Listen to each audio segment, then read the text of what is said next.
சென்னையில் முதலமைச்சர் ஸ்டாலினை நேரில் சந்தித்த விசிக தலைவர் திருமாவளவன் திமுக உடனான கூட்டணியில் எந்த விரிசலும் நெருடலும் இல்லை என பேட்டி.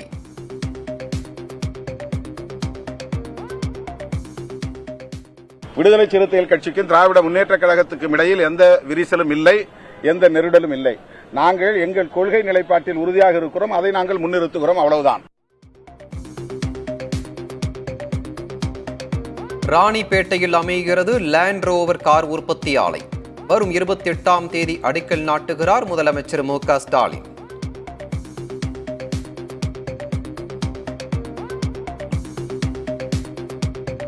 காஞ்சிபுரம் அருகே சாம்சங் தொழிற்சாலை ஊழியர்கள் 7வது நாளாக போராட்டம். ஆட்சியர் அலுவலகம் நோக்கி பேரணியாக செல்ல முயன்றவர்கள் கைது.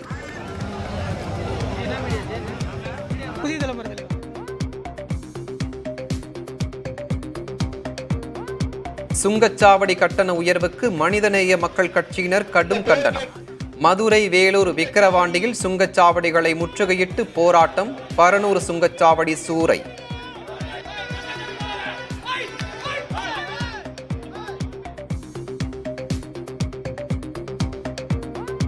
சென்னையில் தடுப்புகளை உடைத்துக் கொண்டு சர்வீஸ் சாலையில் தறிகெட்டு ஓடிய மாநகர பேருந்து.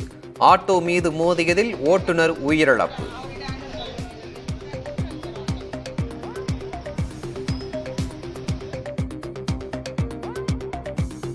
மதுரை அருகே கந்துவட்டி கொடுமையால் பறிபோன உயிர்.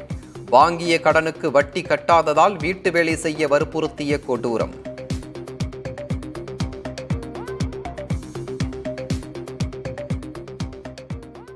எங்கேயுமே வீட்டுக்கு வெளியில கூட கூட யோசிக்காம போனா யாராவது பேசுவாங்க, மூஞ்சி முழிக்கவே பயமா இருக்கு. ஆனா வீட்டுக்குள்ளேயே தான் 2 பேர் இருந்தாங்க. அந்த பாட்டிகிட்ட நம்ம காசு வாங்கியிருக்கோம், எங்க போறேன்னு கேட்பல. அங்கதான் போய் அந்த பாட்டிக்கு வேலை பார்த்து வச்சுட்டு வருவேன், நீ வேலை பார்க்கலன்னா உங்க 2 பேரையும் கொன்றுவே அப்படி சொல்லிலாம் அந்த பாட்டி மிரட்டுவாங்களாம். டெல்லி துணைநிலை ஆளுநர் சக்சேனாவை செவ்வாய்க்கிழமை சந்திக்கிறார் அரவிந்த் கெஜ்ரிவால். புதிய முதலமைச்சரை தேர்வு செய்ய காலை 11 மணிக்கு ஆம் ஆத்மி எம்எல்ஏக்கள் கூட்டம்.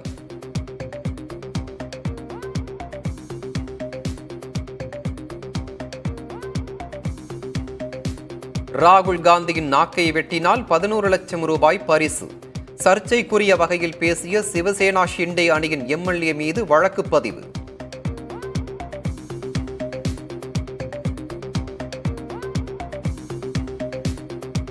ஜம்மு காஷ்மீரில் முதற்கட்ட வாக்குப்பதிவு நடைபெறும் 24 தொகுதிகளில் ஓய்ந்தது பரப்புரை. தீவிரவாத ஊடுருவல் முயற்சி தொடருவதால் பலத்த பாதுகாப்பு ஏற்பாடுகள்.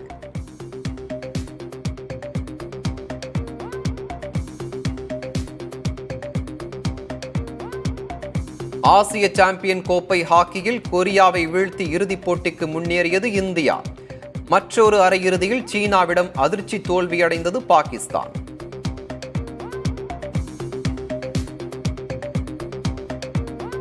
அமெரிக்காவில் அதிபர் வேட்பாளர் டொனால்ட் ட்ரம்பை குறிவைத்து மீண்டும் துப்பாக்கிச் சூடு. எத்தனை முறை தடுக்க நினைத்தாலும் முறியடித்து மீண்டெழுவேன் என ட்ரம்ப் அதிரடி.